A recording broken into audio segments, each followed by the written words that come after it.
What is going on, guys? Jay Shook7 here, bringing you episode 16 of my Ultimate Team Journey Around the World.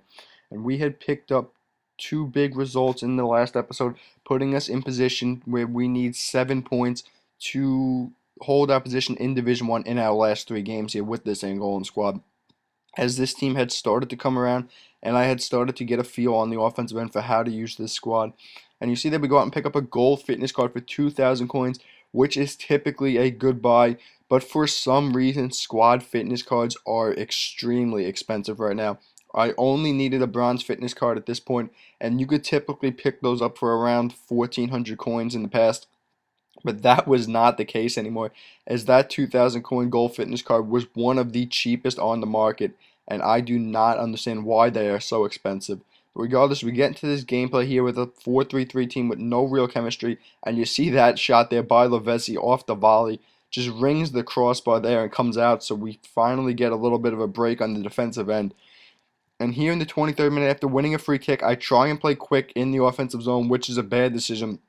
But we're lucky to win it back, and Minucci's going to slip in Heike, giving us the 1-0 lead here and putting us in control of this game in a must-win situation here, as we can only afford one draw and no losses at this point. And this was a game we had to win against a team with little to no chemistry. And we're going to get this second one here off a nice ball in from Manucci, finding Pedro on the back post in a 2-on-1 situation in the box, giving us control of this game farther here going into halftime. And this was a pretty boring game. There was not many chances going on there, except for that Lavezzi shot and my two goals. Those were really the only threatening scoring chances. But he's going to make a change here coming out of this halftime break, bringing on El Shaarawy for Farfan to play that holding center mid spot, I guess you can call it, which was a little weird. But moving ahead now all the way to the 83rd minute, he's going to make two more changes, bringing on Javinho and Badimo, I believe it was. And he's going to find Bent there in the box. Mavraj loses his mark, and Cavanda is just too small to cover Bent there on that slide. But it does not come back to bite us as we pick up a very important 2-1 win here, putting us 4 points away with 2 games remaining and desperately trying to hold that position in Division 1. And we are not going to come up against a friendly looking team here in a game in which we must pick up a point. This is the last team you want to see. A very strong 4-3-2-1 Bundesliga side there with Ian Robin and Mesut Ozil and Marcelo hybrid in on that left side right there. And we're going to get off to an absolutely horrific start here. You see here, he's just going to possess me to death as my team could not get a foot on the ball in any of these passes until we're going to spring Raul Gomez into the box here eventually, as he just very patiently has my defense running around cluelessly. And at this point, I knew that this season was over. What is Ukjani doing back there in the net? No, that ball takes a deflection, but he doesn't even dive with his hands out to make the save there. And this was one of those games where my passing was unbelievably poor. I don't know what it was, but my players were missing just blatant 7 to 8 yard passes as I tried to move up the pitch there. And we're going to get a terrific chance here right on the edge of the 18. Too close to go up and over the wall there, so I try and just power it by Neuer with Kana to the near post, and he deflects it out, and that is my one scoring chance of the half. And you see the stats there. The pass accuracy was absolutely atrocious. My team could literally do nothing with the ball at their feet. They struggled to dribble. The passing was so poor. You see the first touches here. That's the third one in this little sequence here that pops up off of my player's foot. And at this point, I had had enough with Kana. He was just absolutely lost in the middle of the field in this game. And there were just some games where you have certain players that just do not have it in certain matches. I don't know what it is, but from match to match, your players can feel absolutely clueless and lost.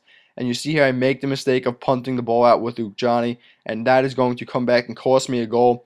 As Mafraj stops the ball right for Robin to pick it up on his preferred left foot and put that one in, putting us down 2-0 and really ending our chances of coming back here and having a comeback to hold our position in Division 1. And he's going to get one more to add a little insult to injury right here as Robin's going to skip by Ukjani and put that past the sliding Mavraj. And that is how our Division 1 season is going to come to a close.